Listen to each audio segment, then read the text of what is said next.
This is the Church of St. Paul in the Desert. In the name of God, Amen. Please be seated.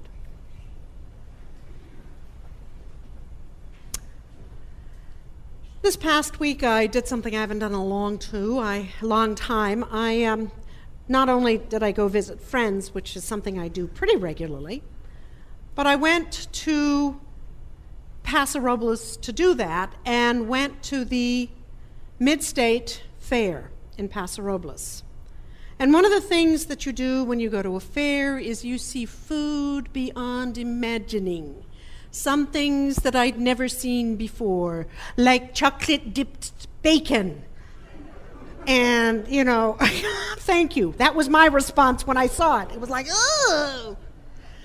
But there is this incredible abundance of food, an incredible variety. And as I said, some that I'd never seen before and never want to see again. It was like, oh. One of the things that's terribly important about this story of the feeding of the 5,000, and it clearly was terribly important to Jesus and to the early apostles, in that all four Gospels record this story in some variation. But there are three spots in the Gospel. The first, as I mentioned, is the compassion he has for the people. And even though he's trying to be on vacation, on retreat, away from the crowds, his compassion takes over and he cures those with illness or disease, dis-ease as I like to say. The other 2 points are when the disciples go to Jesus and say,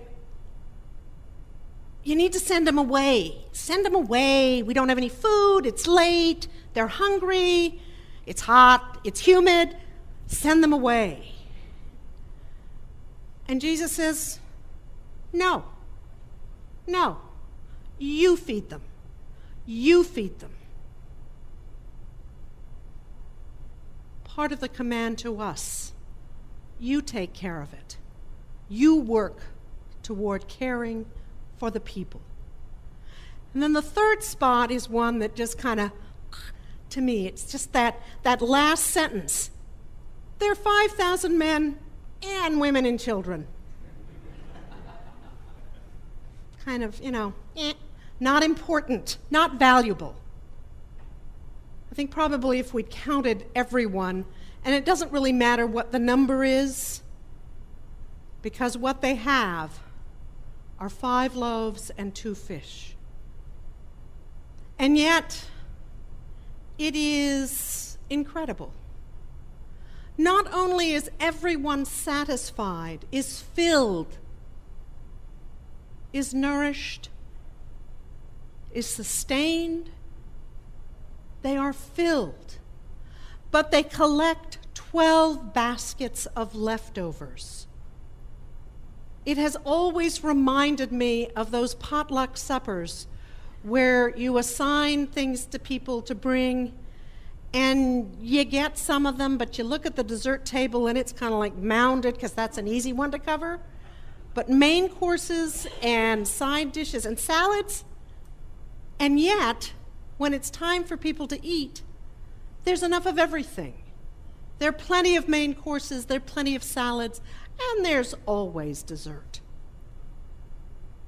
Or it may be, for me, it's always like when you try to go and put away leftovers after Christmas dinner, Thanksgiving dinner, and the refrigerator is bursting at the seams. You've had 15 people for dinner, but you seem to have more leftovers than you did to begin with. And it's one of those phenomenon that there is just this incredible abundance. And though we talk about the feeding, about nourishing our bodies, it is also about feeding our souls. And each and every one of us who comes to this table seeks not only fulfillment and nourishment, but seeks forgiveness, seeks understanding, seeks acceptance, seeks and is filled, is nourished by this incredible meal and by this story that is about the abundance that is offered up to those people. But we live out of scarcity. We live out of a theology of scarcity time, and I know we hear a lot about abundance here, but we still go to that place of scarcity. Someone once asked the question, why do all the housing developments now advertise 5 and 6 bedroom homes when you are having fewer children? Because we want and have more stuff. All kinds of stuff. And I call it stuff, but it's technology, and it's bigger systems, bigger couches, bigger TVs, bigger, on and on it goes. And we want that stuff. And we like that stuff. But we have a hard time with the concept of sharing. We forget that we live in the most affluent of countries.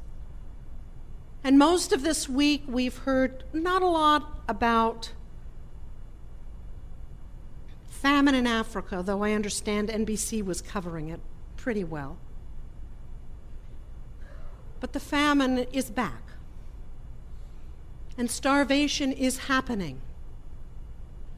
There was a story on NPR about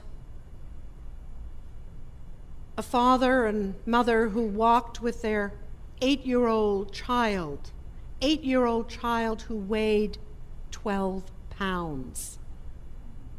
The mother died in the process of walking for help. But the 8-year-old had a twin brother who survived and was of normal size back home.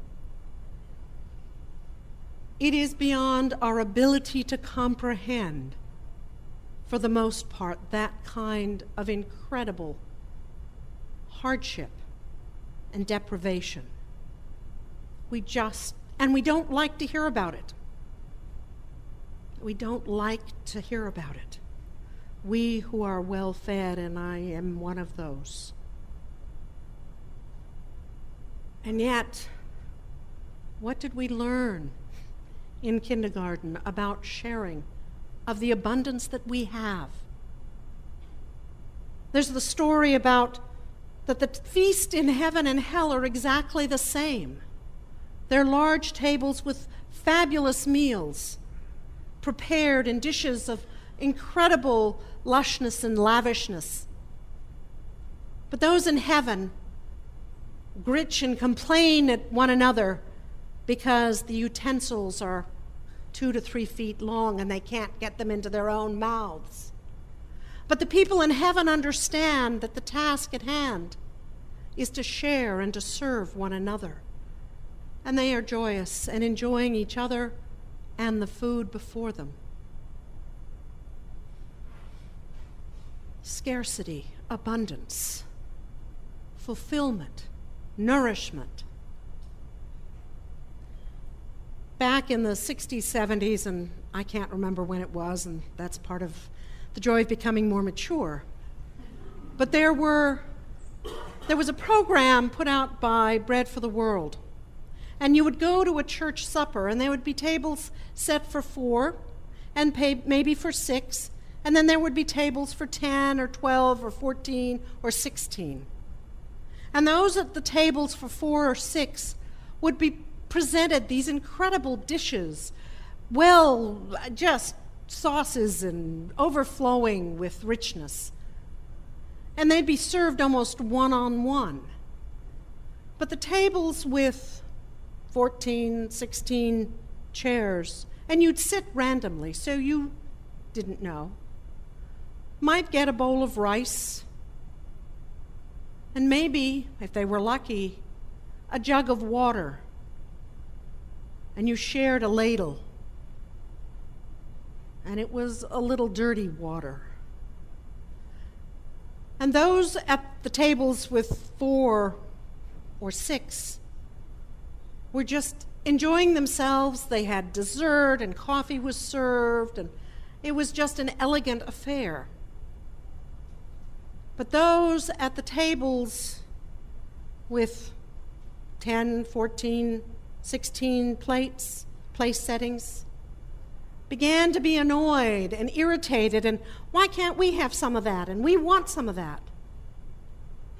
And then those in charge would say, well, this is kind of an example of the disparity in our world.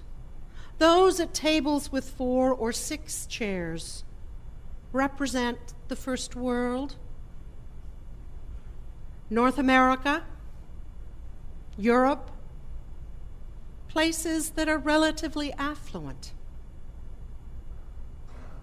The tables with 10, 12, 16 people represent Africa, South America, India, Southeast Asia. And the disparity is obvious.